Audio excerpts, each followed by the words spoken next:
피켓과 현수막을 든 시민들이 거리로 나섰습니다. 노인부터 젊은 주부까지 본업을 제쳐두고 모였는데요. 한국수자원공사 울산권 관리단합. 아직 겨울이 물러가지 않은 추운 날씨임에도 이들은 힘껏 목청을 높입니다. 이렇게 시위를 한 지도 벌써 6개월째라고 합니다. 이들은 누구에게 무슨 이야기를 하고 싶은 걸까요? 그 원인을 제공했던 그 수자원공사에서도 아무런 답변도 없고 뭐 해명도 없고 뭐 재발 방지에 대한 뭐 아무런 대책을 안 세워 주셔서 그런 일이 앞으로 더 일어나서는 안 되잖아요. 그래서 지난해 10월 5일 제18호 태풍 차바가 울산을 강타했습니다. 폭우와 강풍을 동반한 강력한 비로 도심 곳곳이 침수되고 사고가 잇따랐는데요. 차바는 역사상 가장 강력한 태풍이었습니다. 하루 동안 뿌린 비는 266mm로 역대 4위에 해당합니다. 시간당 강수량은 더 대단합니다. 1시간 동안 내린 비가 무려 104.2mm로 역대 1위에 해당하는 폭우를 퍼부었습니다. 이 때문에 태화강 상류에 위치한 반천연대 아파트가 가장 먼저 직격탄을 맞았는데요. 차량 600여 대가 침수되고 지하 설비가 잠기는 등 주민 추산 65억 원의 재산 피해를 입었습니다. 사망자도 1명 발생했습니다. 제가 11시경에는 조금 수위가 낮았었는데 12시 이렇게 지만 거의 한 10분 간격으로 저기 제방떡이 강이 평준에서 무너지면서 여기가 농원하고 같이 이렇게 이제 한꺼번에 한 10분 상황에 차가 막 지금 보시다시피 배처럼 이래 돼 있고 그런 상황이었습니다. 이처럼 큰 피해에도 공동주택의 개인 재산이라는 이유로 어떤 보상도 받지 못했습니다. 재발 방지를 위해서라도 소송 외에는 뾰족한 수가 없는 상황인데요. 주민들은 아파트에서 1.5km 떨어진 대암댐의 수위 조절에 문제가 있었다는 입장입니다. 제작진이 단독 입수한 자료를 보면 태풍이 본격 상륙하기 전인 새벽 시간부터 댐은 이미 원류 수위를 초과하고 있었습니다. 그 당시에 그 저수지를 거의 만수에 가깝게 90% 물을 채우고 있다는 부분이고요. 그 태풍이 예고되었음에도 불구하고 그렇게 준비를 하지 않았다는 부분 첫 번째 문제가 있고. 댐을 운영 관리하고 있는 한국수자원공사는 아무런 책임이 없다는 입장입니다. 대암댐은 수문이 없는 용수 전용 댐입니다. 일정 수위 이상이 되면 물이 원류해 여수로를 통해 흘러나가는 자연 원류형인데요. 치수가 아니라 용수 공급이 목적이기에 물을 가득 저수해 두더라도 댐의 성격과 운영 규정에 어긋나지 않다는 겁니다. 또한 미리 수위를 낮춰두었더라도 차바와 같은 태풍에는 홍수를 막지 못했을 거라는 게 수자원공사의 주장입니다. 9월 중에도 예년보다 많은 비가 와서 그 대암댐이 이미 가득 차 있는 상태였습니다. 수위를 낮추더라도 그 지난 태풍 차바와 같은 큰 비에는 약 1시간이면은 저수지가 가득 차서 수위 조절 효과가 미미합니다. 우리는 수공학 권위자를 만나 자문을 구하기로 했습니다. 아무리 용수 전용 댐이라 할지라도 주민들의 안전이 위협받는 상황에서 치수가 우선순위가 아니라는 건 선뜻 납득이 어려운데요. 금방 저수지가 가득 찬다고 해도 그 1시간 동안 방류를 늦춘다면 하천의 유속과 유량이 줄어 이번처럼 피해가 크지 않았을 수도 있습니다. 특히 차바처럼 짧은 순간 기록적인 폭우가 쏟아진 경우라면 말입니다. 게다가 아파트는 댐과 불과 1.5km 떨어져 있습니다. 홍수 태풍이 오고 있는데도 불구하고 계속 양수에서 이 찰랑찰랑 계속 채워놨다라는 것은 어떻게 보면은 관리에 문제가 있었다. 어차피 태풍 올 거니까 태풍 오면 비가 올 거니까 얼마만큼 찰지 모르니까 그거를 그냥 채우면은 자기들 돈이 남는 거죠. 전기 비용은 아끼니까요. 그래서 그런 측면에서 볼 때는 운영을 좀 잘못한 거 아니냐는 그런 생각을 가지고 있습니다. 하지만 이번 사태의 핵심은 따로 있습니다. 대암댐은 예나 지금이나 48년 전부터 그 자리를 지켜왔기 때문입니다. 위성지도를 보면 태화강은 아파트 왼쪽을 지나 울산 도심으로 흘러갑니다. 10월 5일 당시 촬영된 영상입니다. 그런데 어찌된 영문인지 거센 물살이 아파트 오른쪽 방면을 휩쓸고 있습니다. 상당수 차량 피해가 일어난 것도 이쪽인데요. 사망자가 발견된 것도 이 지역입니다. 대암댐 주수로에서 방류된 물은 둥기천을 따라 태화강으로 합류합니다. 문제는 보조 여수로입니다. 주민들은 보조 여수로에서 쏟아진 물이 하천을 범람시켜 아파트 오른쪽 지대를 덮쳤다고 지적합니다. 갑자기 물이 큰 굴이 두 개가 있거든요. 요 대암댐 넘치는 물 말고 그 외부 산 쪽으로 굴 뚫은 게 있다고. 글로 두 개가 까딱 차고 넘어오면서 이 4차선 도로를 글로 넘쳐르니까 올라가는 차는 못 올라가고. 이보다 더 많이 넘어왔을 때도 이렇게 침수가 안 됐습니다. 그런데 이번에 그 도수로가 이 논 쪽으로 해서 뒤에 보면 전답이 있어요. 그 농경지를 타고 들어왔는데 그러니까 물을 한 번에 많이 방류했다는 겁니다. 보조 여수로는 지난 2006년 착공해 2010년에 완공되었습니다. 홍수 시 비상 방류를 위한 목적인데요. 많은 비로 저수량이 갑자기 늘면 댐의 무리가 더해져 붕괴로 이어질 수도 있기 때문입니다. 주 여수로를 통한 방류만으로 댐의 안전을 확신하지 못했던 겁니다. 보조 여수로는 산을 관통해 태화강으로 연결되는 두 개의 수로로 물을 배출합니다. 유속이 빠를 뿐더러 수량이 무려 주 여수로의 3배에 달합니다. 보조 여수로라는 명칭이 군색할 정도인데요. 수자원공사는 보조 여수로의 구조에 문제가 없다는 입장입니다. 이번 수해는 어디까지나 기록적인 폭우로 인한 자연재해라는 겁니다. 제작진이 입수한 울산 주요 지점의 홍수위 자료입니다. 반천현대 아파트 인근의 대암교가 34.62m로 이는 200년에 한 번꼴로 발생할 만한 홍수위였습니다. 대암댐 여수로를 통해서 내려간 물은 그 둥기천 유역, 그 강으로 인해 이제 발생 홍수가 유입되어서 그 여수로의 유무와 상관없이 그 태화강으로 흘러 들어갈 수밖에 없는 구조입니다. 그래서 그 하천 범람의 원인은 그 설계 홍수량을 초과한 자연재해로 인한 것인지를 따져보는 것이 그 우선일 것 같습니다. 하지만 제작진은 보조 여수로 설계에 몇 가지 문제점을 발견했습니다. 주수로와 보조 여수로의 원류 수위는 고작 0.55m 차이. 주수로로 방류가 시작되고 0.55m만 수위가 높아지면 보조 여수로로 물이 배출됩니다. 만약 이 높이가 지금보다 더 높았다면 물이 차오르는 동안 시간을 벌어 하천에 가해지는 무리를 덜 수 있습니다. 수자원공사가 댐 구조의 안전성 확보를 위해 하천과 인근 주민들을 등한시한 게 아닌지 의심되는 대목입니다. 문제는 또 있습니다. 태풍 차바 당시 보조 여수로 입구의 모습입니다. 주수로보다 3배나 많은 물이 이곳으로 빨려 들어갑니다. 이렇게 쏟아져 나온 물은 결국 제방을 넘어 24번 국도까지 덮쳤습니다. 대암댐 유역은 71.3제곱킬로미터로 태화강 상류 유역과 비교해 무시할 만한 수준이 아닙니다. 이곳의 물이 보조 여수로를 통해 엄청난 유속으로 배출된다면 하천의 흐름에 영향을 주기에 충분한 조건이라는 건데요. 보통 저는 그걸 이제 모닝글로리 타입이라고 하는데 나팔꽃 모양으로 위에서 이렇게 해서 물이 떨어지게끔 되어 있습니다. 그러면 이게 수직경으로 쭉 떨어지거든요. 물이 떨어져서 이렇게 나오게 되면은 벡타로 보면 이쪽 벡타에 힘을 그대로 주고 있는 거죠. 근데 문제는 물은 이렇게 흘러내려오고 있는 거죠.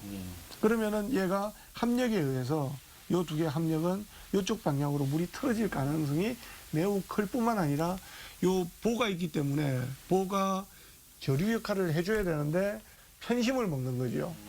이쪽은 수위가 낮고 이쪽은 높아지게 되는 문제가 생기는 거죠. 물이 흘러가는데 여기 미니까 물이 수면이 이런 식으로 되는 거죠. 이런 식으로. 이렇게 가다가 이렇게 뜨는 거죠.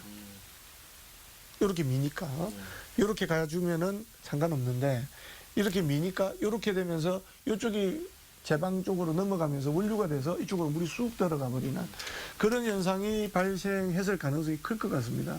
그러면은 이런 문제는 제가 볼 때는 설계에 문제가 있다. 태화강 상류 지역은 지방하천으로 울주군에서 관리 중입니다. 보조 여수로 준공 당시 하천 관리자인 울주군과 어떤 협의를 거쳤는지 확인이 필요한 상황. 하천에 미칠 영향과 안정성에 대한 평가 작업이 선행되었어야 할 텐데요. 하지만 공사 과정에서 발생할 수 있는 문제만 논의했을 뿐 보조 여수로 자체에 대한 협의는 없었다고 합니다. 공사를 함으로 인해 가지고 유수의 흐름이라든지 환경 오염이라든지 이런 부분에 지장이 없느냐. 지장이 있는 것 때문에 저희들 하천 점사용 허가를 안 해줍니다. 어차피 그 설치를 하게 되면 하천을 점용을 해야 된다고 합니다. 그런 부분에 대해서 이제 저희들이 검토해가지고 허가를 내주고 그렇게 합니다. 그 외에 저희들 쪽에 그런 쪽에 뭐 협의가 들어오고 그런 부분은 없습니다. 주민들은 울주군에도 책임이 있다는 입장입니다. 재난이 발생하면 해당 지자체는 대책본부를 구성해야 하는데 이 경우 울주군수가 그 책임자가 됩니다. 하지만 사고 당일 경보 발령도 없었고 어떤 대피 지시도 전달받지 못했다는 건데요. 지난 2011년 서울의 우면산 산사태 68명의 사상자와 311억 원의 재산 피해가 발생했습니다. 이후 법원은 서초구에 과실이 있다며 일부 손해배상 책임을 인정했습니다. 가능한 모든 방법을 동원해 주민들에 대한 대피 지시를 이행하지 않았다는 겁니다.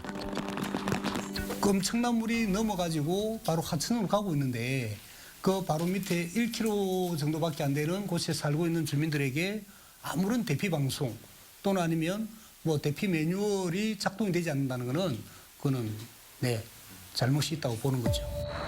울주군은 읍면 단위로 안내 방송을 했다고 말합니다. 구역별로 설치된 확성기를 통해 촌락의 재난 위험을 알렸는데요. 하지만 거주자들이 자체적으로 관리하는 공동주택은 예외라는 겁니다. 아파트 단지 외부에 설치된 확성기로는 한계가 있기 때문입니다. 그렇다면 국민들에게 문자라도 발송했을까? 현재는 가능한 시스템과 주민들에 대한 연락망이 갖춰져 있지 않다고 합니다. 아파트는 뭐 관리 사무실에서 이제 관리를 하시겠죠. 이제 그 아파트 내부에 이제 전달 사항을 하기 위한 방송망이 있고 울주군 전 주민들에게 우리가 그 문자 메시지로 그 일기예보를 알리고 하는 그런 시스템이 지금 현재는 갖춰져 있지 않습니다. 문제는 올해 우기가 얼마 남지 않았다는 겁니다. 주민들은 비만 내리면 지난 10월의 악몽에 노심초사해야 합니다. 이를 위해서는 재발 방지 조치가 시급한데요. 먼저 대암댐에 수문을 달아 태풍 북상 시 긴급 방류를 통해 수위를 낮출 수 있어야 합니다. 용수 전용댐에 치수가 가능하게끔 만드는 겁니다. 두 번째로 보조 여수로의 원류 수위를 높여 저수량을 늘려야 합니다. 그러면 보조 여수로의 방류를 늦추고 그 수량도 줄일 수 있습니다. 이 구간에 대한 하천 관리에 문제가 있었든지 아니면 두 번째는 또 보조 여수로가 홍수를 강화시키는 영향을 줬을 것이다 라는 두 가지 아니면 이유를 설명할 수는 없는 거예요. 똑같이 아래쪽에 태화강은 왜 그렇게 몇 메다가 남겨놓고 있었는데 여기는 왜 그랬냐 그런 걸 볼 때는 요거를 지수를 좀 할 수 있게끔 변화시켜주는 것도 필요하다. 작년 10월 5일 태화강의 모습입니다. 수위가 순식간에 불어났지만 다행히 범람은 모면했습니다. 그런데 이상합니다.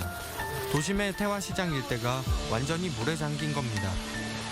대피하지 못해 건물과 차량에 고립된 사람들이 속출했는데요. 상가점포 400여 곳이 침수돼 무려 450억 이상의 재산 피해가 발생했습니다. 한순간에 모든 것을 잃은 주민들은 망연자실할 수밖에 없었습니다. 아니라요. 다 내려가고 아무것도 없어요. 오늘 다 내려가고 없어요. 한 개도 없어요. 내가 달려오는 사람 대통령도 없어요. 나는 어떻게 해요? 태화시장을 범람시킨 물은 어디에서 온 걸까? 바로 우정혁신도시입니다. 울산 도심의 허파라 불리던 화물산 자락을 깎아 지난 2007년 착공했습니다. 산림과 논밭을 뒤엎어 그 대신 콘크리트와 아스팔트를 깔았는데요. 많은 비가 오면 자연적인 치수를 기대할 수 없는 상황. 하지만 2010년 LH공사는 과거의 함월산과 개발 후 혁신도시의 빗물 유출량을 차이가 없는 것으로 평가했습니다. 당연히 홍수를 막기 위한 후속 조치는 미흡할 수밖에 없었습니다. LH공사의 5개의 저류지를 설치를 했습니다만은 추후에 중구청에서 또 3개를 추가를 했거든요. 그것만 하더라도 근본적으로 LH공사에서 이 혁신도시를 개발할 적에 저류지 자체를 축소 또는 설계상의 여러 가지 문제점을 내포하고 있다. 결국 고지대에 위치한 혁신도시의 빗물이 저지대인 태화시장 쪽으로 미끄러져 흐른 겁니다. 주민들은 집회를 개최하는 등 LH공사에 지속적으로 항의하는 상황. 다시 우기가 다가오는 만큼 홍수를 막기 위한 재발 방지 대책이 시급한데요. 제작진은 LH공사의 입장을 듣기 위해 수차례 대면 인터뷰를 요청했습니다. 하지만 거절 끝에 관계자를 만날 수 없었습니다. 그 대신 외부 기관의 용역을 의뢰했다는 답변을 받았는데요. 후속 조치도 그에 따라 취하겠다는 입장입니다. 저희들은 지금 용역을 지금 하고 있습니다. 주민들하고 협의해가지고. 그게 5월달에 끝나거든요. 이제 문의는 이제 우리가 있으면은 우리가 조치를 취할 거고 그에 상응하는. 이제 우리가 문의는 우리한테 없으면 우리한테 이제 우리는 그냥 끝나는 거고. 우리가 원인이 있는 경우에는 우리가 책임을 진다 그랬거든요. 문제는 저류지 개수가 부족한 데 있는 것만이 아닙니다. 우리는 취재 과정에서 유곡 저류지의 수위 변화 자료를 단독으로 입수했습니다. 그동안 문제 제기가 많았지만 이렇게 수치로 확인된 건 처음인데요. 폭우가 쏟아지던 그때 저류지의 최고 수위는 고작 1.7m로 한계 수위인 2.66m에 한참 미치지 못합니다. 빗물을 제대로 가둬두지 못한 겁니다. 그나마 저수한 물도 곧바로 흘려보내 홍수를 지연시키는 데 실패했습니다. 현재 조성돼 있는 5개의 저류지 중 4개가 이렇게 재고시를 못했습니다. 그 홍수량을 저류지로 일시적으로 좀 담아놨다가 홍수가 끝나고 나면은 천천히 흘려보내는 것이 이게 저류지거든요. 지금 보시다시피 홍수가 났을 적에 그냥 들어갔다가 홍수가 떨어지면 같이 동시에 물이 빠져나가는 그런 구조로 지금 설치가 되어 있거든요. 그러니까 이 설계도 잘못되고 그다음에 구조적으로 결함이 있다는 거죠. 문제는 저류지뿐만이 아닙니다. 저류지를 통과한 빗물은 유곡로를 따라 매설된 우수관로를 통해 흐릅니다. 이 우수관로는 태화시장을 에워싸듯 지나가 태화교 하부 토출구로 연결되는데요. 그런데 혁신도시의 빗물을 수용하기에 관로의 단면이 턱없이 작았던 겁니다. 결국 많은 물이 도로 위로 역류해 태화시장을 집어삼켰습니다. 넓고 좁은 이 우수관로를 넓혀 빗물이 원활히 흘러가도록 했어야 합니다. 하지만 LH공사는 근본적인 치수 대책을 마련하는 대신 임시 방편인 저류지로 구색을 갖추려 했던 겁니다. 혁신도시 아래쪽에 있는 모든 중구 일대의 기존 우수관거를 전부 재검토해서 그게 전혀 문제가 없는지를 사실은 검토하고 문제 있다 그러면 그걸 개선해야 되는데 아까 말씀드린 대로 비용이 많이 들다 보니까 대충 안 하려고 했다가 하도 말이 있으니까 대충 설치해 놓은 게 지금 이 모양이다 하는 거죠. 태화시장은 40일 뒤에야 재개장할 수 있었습니다. 수마의 상처를 딛고 어렵게 복구를 마친 건데요. 주민들은 LH공사의 과실이 명백한 만큼 피해 보상이 이루어져야 한다고 말합니다. 하지만 LH공사는 자발적인 보상이나 합의 대신 주민들의 소송을 기다리겠다는 입장입니다. 재판을 통해 수해 원인과 배상액 규모를 가리겠다는 겁니다. 그 보상 금액이라도 이런 게 이제 명확하지 않으니까 이제 그런 어떤 연구 결과 보고 자기들이 이제 어느 정도 그 가능성이 있으면은 소송을 제기할 거예요. 그럼 우리 소송의 결과에 대해서 우리가 돈을 주는 걸로 또 뭐 시설물이 문제가 있으면은 우리가 보완을 할 거고. 그런데 지난 수해의 책임이 울산 중구청에도 있다는 비판이 제기됩니다. 우수관로는 태화교 하부 토출구를 통해 태화강과 만나는데요. 정면에 보이는 복개 구조물이 유곡로를 따라 연결된 우수관로이고 오른쪽이 우정 고지배수 터널입니다. 이렇게 하나의 토출구를 직경이 훨씬 큰 우정 고지배수 터널과 공유한다는 게 문제입니다. 훨씬 수압이 세고 수량이 많은 물길에 밀려 유곡로 우수관로의 빗물은 도로 위로 넘칠 수밖에 없는 겁니다. 이곳은 경사가지기 때문에 물살이 상당히 셉니다. 자, 그러면 저기서 많은 물들이 폭포수처럼 심하게 내려오면 저곳에 만만하게 흐르는 물이 이리로 내려오겠습니까? 못 오는 거죠. 그러니까 이곳으로 흘러내야 될 물이 도로 위로 흐르면서 순식간에 주변에 있는 상가를 침수시켰다. 그래서 이 설계를 잘못한 관계 당국은 반드시 피해 주민들한테 보상을 해야 된다. 도심 지역에서 피해를 입은 건 태화시장만이 아닙니다. 태화강이 범람 직전까지 가면서 강변에 위치한 학성동과 학산동 일대도 상당한 침수 피해를 입었습니다. 하지만 양상은 다릅니다. 이곳에서는 강물이 강변에 조성된 공원을 넘어 직접 주택가를 덮쳤습니다. 밑에 두 집이 전부 다 물이 안에까지 다 차 있습니다 지금. 그래 우리가 일단 전기에 차단기 붙여내라 하십니다. 이래가 되겠어요. 가장제품 물림하고 다 젖었다는 감임이요. 그래 강아지 2마리만 이쪽으로 배신시키십니다. 이 지역은 강북로를 사이에 두고 태화강과 나들문을 통해 소통하고 있습니다. 이 나들문은 홍수 피해가 예상될 때 신속하게 폐쇄돼야 합니다. 그렇지 않으면 강물이 넘쳐 곧바로 주택가를 침수시키기 때문입니다. 주민들은 중구청이 제때 제대로 문을 닫지 못하면서 피해가 발생했다고 주장합니다. 실제로 태풍 당시 촬영된 영상을 보면 문이 닫혔음에도 강물이 계속 들어오는 것을 확인할 수 있습니다. 그렇죠. 육관문을 그러면 만들지 말아야 되는 거고 태풍이 온다고 주민들이 이제 문자는 내보내고 대비하라면서 육관문을 안 닫았다 그런 게 말이 되는 겁니까? 그건 말이 안 되는 거잖아요. 우리는 해명을 듣기 위해 중구청을 찾았습니다. 주민들의 의견과는 달리 대응에 문제가 없었다는 입장인데요.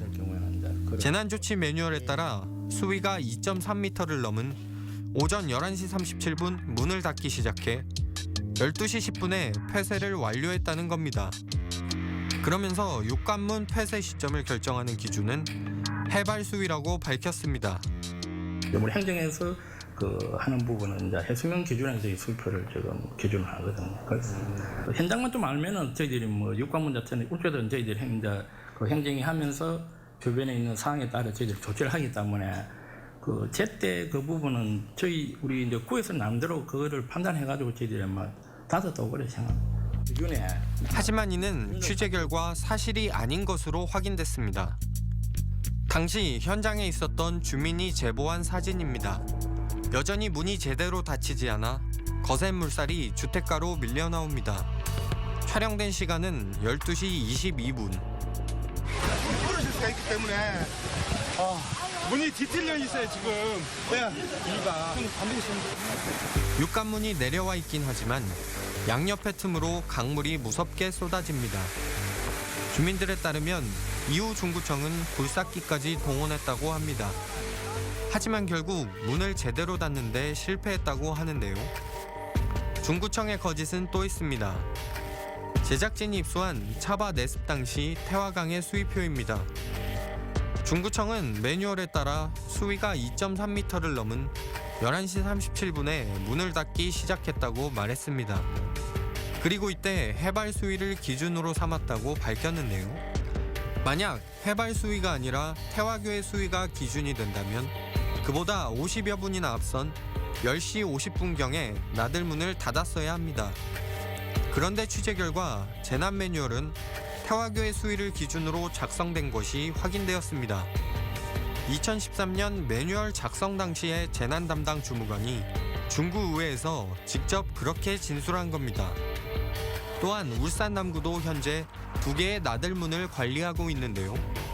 이곳 역시 재난 시 매뉴얼에 따라 나들문의 개폐를 결정한다고 밝혔습니다. 그리고 매뉴얼의 수위는 태화교의 수위표가 기준이 된다고 확인해 주었습니다. 태화교 수위입니다. 태화교에 보면은 그 수위계가 그 눈금자같이 표시가 돼 있거든요. 시에서 시민 안전 실족하고 재난대책본부하고 그래가지고 문자로 보고가 되거든요. 저희가 또 최악의 수위를 확인을 수시로 하면서 국가문 관리를 하고 있습니다. 울산 중구에서 가장 규모가 큰 내왕 배수장입니다. 최종 단계에서 물을 퍼내 침수를 막는 재난 안전 시설인데요. 제작진이 확보한 내왕 배수장의 시간대별 전력량 자료입니다. 어찌된 영문인지 비가 가장 많이 왔던 오전 11시부터 가동을 멈추었습니다. 이후 배수장에 전기 안전기사 자격증이 없는 계약직 공무원이 홀로 근무하고 있었다는 사실이 밝혀졌는데요. 과부하로 시설이 멈춘 응급 상황에서 제대로 대응이 되었을 리 만무합니다. 여기에 해당 공무원의 2013년 무기계약직 채용 배경에 대한 의혹까지 불거졌습니다. 중구의회 조사 과정에서 구청장의 선거운동원이었던 게 드러난 겁니다. 우리는 박성민 중구청장에게 여러 차례 인터뷰를 요청했습니다. 하지만 일정이 맞지 않는다는 이유로 직접 해명을 들을 수는 없었습니다. 그냥 관리하는 부분이 관리 부분이거든요. 그러니까 이제 정기법에 한 관리가 아니고 통상 저희들이 배수장을 관리하는 부분이기 때문에 그런 거는 뭐 저희들이 직원이 가서 또 계속 그런 경험을 쌓기 때문에. 그러면 이제 이분이 선거운동 도왔다는 그거는 뭐 저희들이 알 수 있는 부분은 아닙니다. 그거는 뭐 채용 과정에서 알 수 없었다. 예, 그거는 뭐 또 그 부분 자체는 저희들이 아는 부분이 아니기 때문에. 2013년 채용 당시 마련된 인력 충원 계획입니다. 중구청 스스로도 법규상 전문 인력이 근무해야 함을 알고 그렇게 채용 계획을 세웁니다. 게다가 내왕 배수장은 최소 근무 인원이 2명임을 적시하고 있는데요. 하지만 자격도 없는 근무자가 채용됐고 차바 내습 당시 홀로 배수장을 운영했습니다. 관련 법규를 위반한 것이라는 비판이 제기됩니다. 소방방재청은 전기사업법에 따라 안전관리 업무를 맡을 수 있는 관련 기술 자격을 갖춘 사람이 배수장에 상근해야 한다고 규정합니다. 그러나 중구청이 서류상 선임해 놓은 전기안전관리자는 2014년부터 보건소에 배치돼 근무를 하고 있었습니다. 이해하기 힘든 인력 운용입니다. 이런 걸 얘기하는 게 아니고 구청이 그에 대한 처벌도 있을 수 있고 그리고 앞으로 보상 문제도 있을 수 있으니까 엉뚱한 주장을 하고 있는 거죠. 주민의 생명과 안전과 직결되어 있는 배수본부장에 대한 안전불감증이 얼마나 심했는지를 분명히 보여주는 사례가 바로 이 내왕 배수장에 자격증이 없는 사람을 한 명을 배치해놨는. 태풍 차바로 사상 최악의 침수 피해를 입은 울산. 시간당 100mm가 넘는 기록적인 폭우가 쏟아진 것은 사실입니다. 하지만 우리는 피해 규모와 수준에 대해 이야기해야 합니다. 관계기관의 과실과 부주의가 없었다면 피해는 이처럼 치명적이지 않았을 것입니다. 천재기 때문에 피해가 있는 것은 당연하다라는 것도 말이 맞는 것 같지만 피해 규모의 문제로 들어가 버리면은 말이 달라지는 거죠. 그러니까 관리를 잘했다면은 피해가 줄어들 수 있다라는 그 내용을 염두에 두고 시설들을 잘 운영하는 거, 제적으로 운영하는 거 이런 것들이 좀 더 필요하고